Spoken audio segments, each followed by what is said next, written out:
Crazy, eh? The things that are running out. Yeah. 565 days ago we were talking about material delays and not being able to get stuff. For me it's a bit surreal to stop and realize that we've been operating in this state of like stuff running out now for 565 days.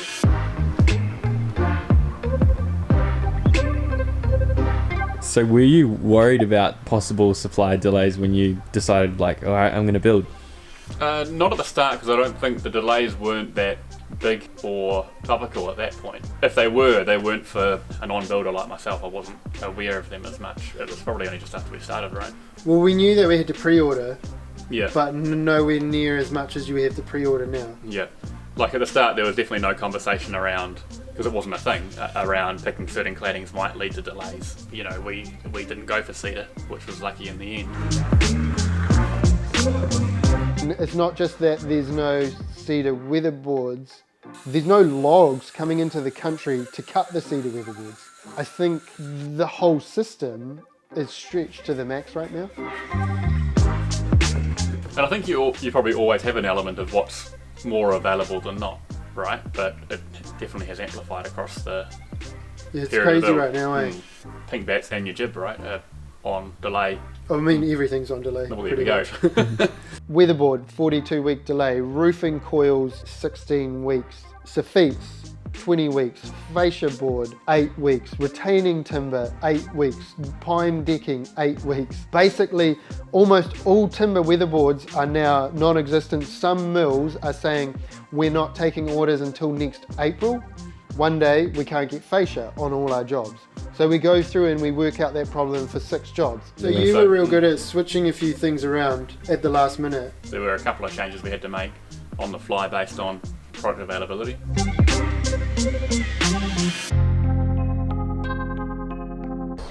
We've changed from timber fascia to metal fascia, which is awesome. The owner of this one was real proactive about working with us to change as many things as he could to keep it moving as we struggle with the ongoing material delays.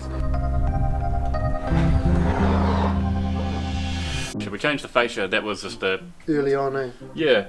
Josh called me and said that the one that we were going to have wasn't available. Well, it would have been, but it would have been a few more weeks at that point. And am I happy to change to a metal one? And we were right at the point where because especially with the design of your build, Yeah. we were at the point where we needed that on to do everything else. Yeah. So had we not been happy with that change, that would have been 2 weeks behind where we are now. More than, yeah, because it would compound, right, all the problems. And so we were. I just did a quick Google online to see what it looked like, and it was fine.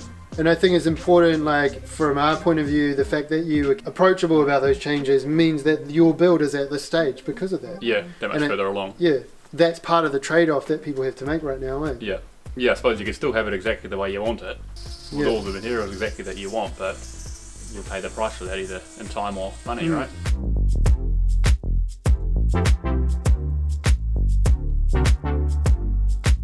Another one though was the other day I told you that the installers we're using can't get a constant supply of bats, and would you be open to doing it yourself if I could source the product? Yeah, exactly. So and we were. That would have been a fun weekend. Yeah, fun's a word. Yeah. Build with J&K. You build your own house. Yeah. we make it real. Yeah. They just tell you what to do. Yeah. Just give you a YouTube video every week. Material delays. We've talked about the effects of that a few times now. For example, we ordered jib. We ordered it weeks ago. It was supposed to be there this Monday, and we rang up to confirm, and they're like, oh, it's not going to be there this Monday. It's going to come 3 days before Christmas, which is 3 weeks away. And it's kind of like, cool. So we just got told 2 days out that there's a 3-week delay on this product that we've been waiting weeks for.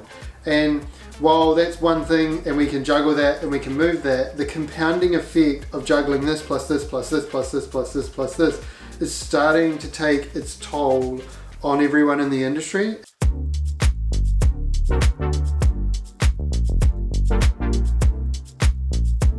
We would have come here and got stuck in for a weekend if that was the way to keep the build moving, but we didn't have to in the end on those. As you can see, the pink bats are in. They're in. Well, it started yesterday, finishing Monday.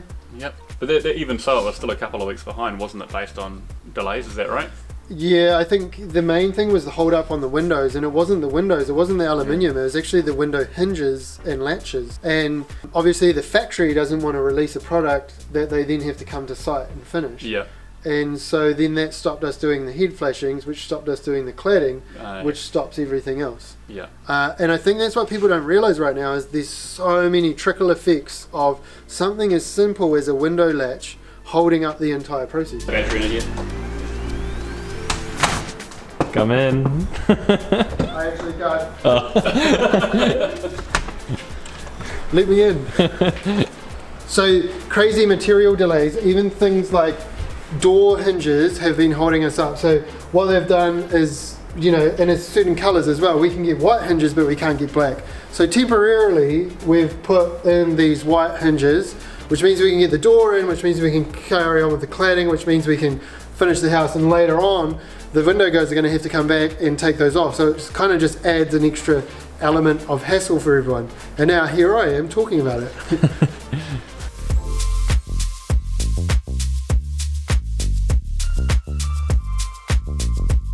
We've got some YouTube questions. There's a question here from Jingfei. Hopefully we're saying that right. Hi Josh, could you make a video about those reasons for the material shortages? Well, King, I hope that this video here that I've just made and the other ones, 42-week delay, we're running out of materials, basically cover that. I think there's two things though, if I was really going to sum it up. Number one, year-on-year increased demand, and then restricted supply, and not just because of COVID, but like before COVID came along, we were already like closing down our timber mills, and a cladding factory closed in Auckland, and kind of like big things like that have then compounded. And why'd the mill close? Mills, so apparently like mills, is it? Yeah, like I think like 80 or something mills have closed. Wow. Yeah. I think it's just like globalization and all of those things Going out of business more than anything, those ones. I don't think it's all like liquidations, but more like deciding to close. And then the problem is those communities, traditionally they're like based in small towns. Yeah. And that's a large part of the town's work, and then as soon as that dries up you lose the skills and the resource, and like it's easy to keep something going, but as soon as you shut it, it's hard to start it again. Yeah. So they're not being replaced by other ones, like they're closing down because someone else has replaced their market? I think they're increasing others, but even apparently there's a shortage of people that have the skills to sharpen the blades. Because we're talking about big, like meter, like, so they're called saw doctors. Like there's literally a shortage of saw doctors. True. Didn't one of the mills close down for like a refurbishment and then took extra long to open up or something? Yeah, that's what I've heard. So like they spun it as like, hey, we are getting hammered, but from what I've heard behind the scenes, there was like a refurb, and then the factory went to push the go button and didn't start again. Yeah, it's really hard to know though, because everyone's. But then everything adds up. It's almost like the perfect storm, right? Yeah. What about the blockage in the sewers? Did that do anything? In town? No, the sewers canal. Like how there was short shipping delays. Yeah. I do like the sewers. Yeah, the sewers. Like. What is I know we're talking about logs, but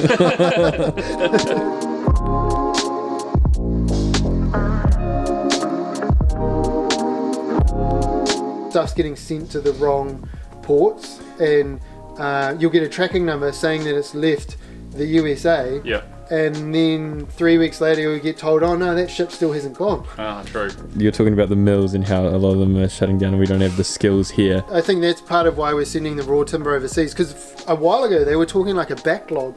They had like a wall of timber and a backlog of logs, and what were we going to do with it all? From what I understand, and I'm not an expert, but we don't have like a start to finish. We're not good at like processing the raw log to finished product, start to finish here in NZ. And so we're relying on other countries to do that and then send it back to us. Crazy, eh? And But you just ship it to like the other side of the world, get it cut, and then bring it back. And that's better than trying to like upskill someone here in New Zealand, which I think is crazy. Yeah. And I think like the world is doing a bit of a roundabout localization. Yeah. We've gone like local, global, and it's coming back to local. Now. Yeah. Like, people care about where's it come from, how is it growing, how many miles has it travelled. Yeah. And I think we will see that at some stage in building.